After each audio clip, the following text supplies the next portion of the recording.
La matinale de Radio Classique avec David Abiker. 7h15, c'est l'heure des voix de l'économie. Avec Fortunéo, la banque qui va vous faire aimer les chiffres. Fortunéo, j'aime ma banque. Charles, votre invité ce matin, c'est un très grand monsieur de la restauration et de la pâtisserie française. Et d'ailleurs, ce matin, il nous a gâtés. Bonjour Pierre Hermé. Bonjour. Chef pâtissier, mais aussi chef d'entreprise. Vous avez 90 points de vente dans le monde. Est-ce que vous continuez toujours à en ouvrir régulièrement ? Alors, on continue le développement de la maison, tant en France qu'à l'étranger. Cette année, on va ouvrir à Singapour, fin juillet, Ouzbékistan à Tachkent, Zurich, Düsseldorf et à Jakarta en Indonésie. Donc, et puis, on a ouvert 2 points de vente à Paris, un qui va ouvrir à Neuilly, puis l'autre rue des Martyrs. Donc, Si on parle de l'étranger, il y en a en Allemagne, en Suisse, les 3 autres en Asie. Pourquoi ce choix ? C'est un marché en développement ? L'Asie, le Moyen-Orient sont des territoires où on a une belle opportunité de développement. Nous avons ouvert l'année dernière à Taipei, en Arabie Saoudite et aux Émirats Arabes Unis à Abu Dhabi. On parle de l'Asie, mais il n'y a pourtant aucun point de vente en Chine. Pourquoi ? Il ne s'est pas présenté d'opportunité de trouver un partenaire sérieux dans le pays, donc on préfère nous s'abstenir. Comment ça fonctionne d'ailleurs, cette recherche de partenaires sur place ?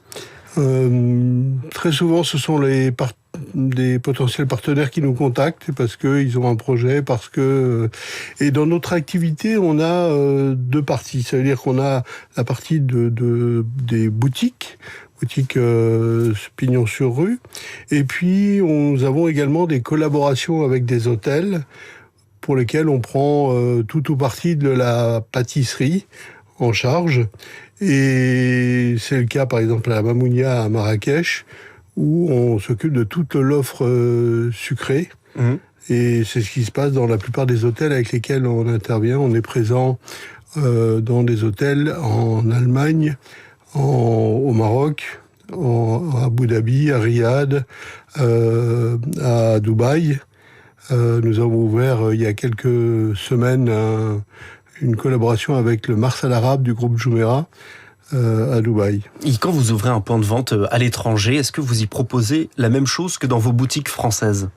Alors, on y propose les produits Pierre Hermé et avec le temps, lorsque je comprends un peu mieux la culture, j'essaye de trouver et de proposer un produit qui soit représentatif de l'identité du pays. Par exemple, oui.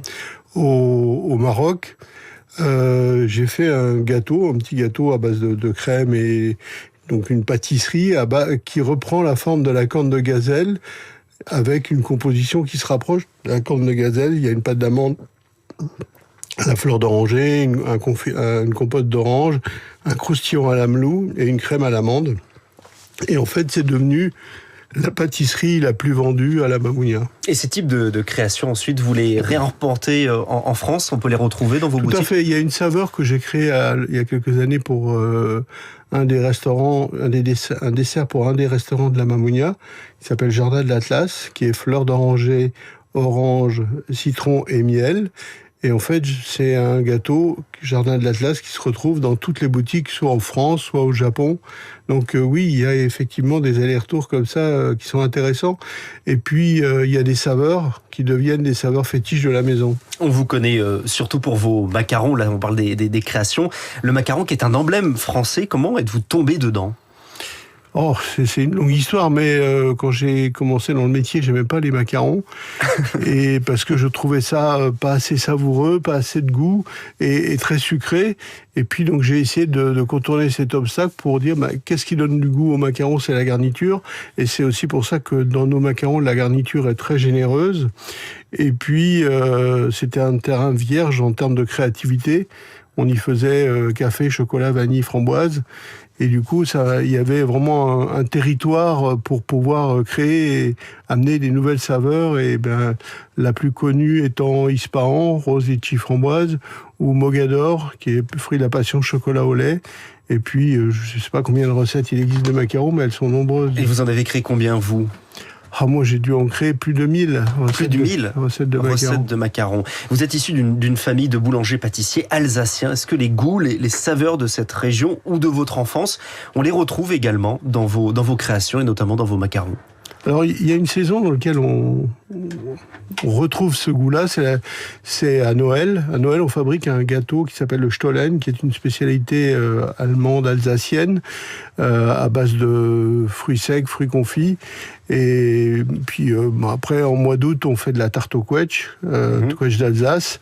Bon, il y a quelques réminiscences, et on fait aussi du kouglof.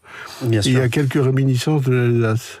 On dit des métiers manuels qu'ils attirent un petit peu moins les jeunes. On vous entend parler avec tellement de passion. Comment on peut redonner envie aux jeunes de faire ces métiers-là? Il y a bien sûr les conditions de travail. Chez nous, elles sont tout à fait normales et on essaye de faire progresser, de faire évoluer les jeunes qui rentrent dans la maison de manière à ce qu'ils puissent faire leur carrière. Parfois, ils commencent comme commis, puis ensuite ils deviennent chef de poste, chef d'atelier. Et puis, il y a également des opportunités de carrière à l'étranger, dans les pays où nous sommes implantés. Donc, on essaye de donner envie aux jeunes de faire ce métier. Et c'est un des rôles lorsqu'on est un pâtissier connu et reconnu, c'est de susciter des vocations chez les jeunes. Il y en a tellement des pâtissiers français connus, Cyril Lignac, Nina Métayer, Christophe Michalak, et j'en passe. Et l'un de vos combats, c'est de faire inscrire le savoir-faire pâtissier au patrimoine immatériel de l'humanité de l'UNESCO. Où est-ce que vous en êtes? Alors, c'est un projet qui a démarré il y a 2 ans. Et j'ai créé une association avec Laurent Le Daniel, qui est le président de la Confédération des pâtissiers français. Et puis, nous avons constitué un comité de soutien, un comité de pilotage et un comité scientifique pour déterminer le contour de ce dépôt.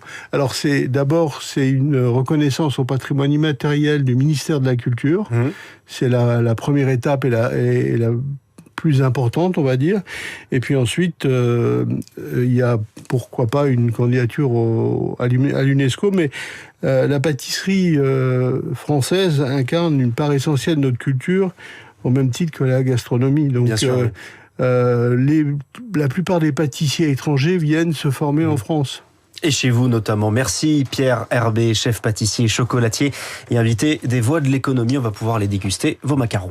Charles, merci. À demain pour la matinale de l'économie. Pierre Hermé, merci effectivement pour les macarons. Dans un instant, les coulisses de la politique.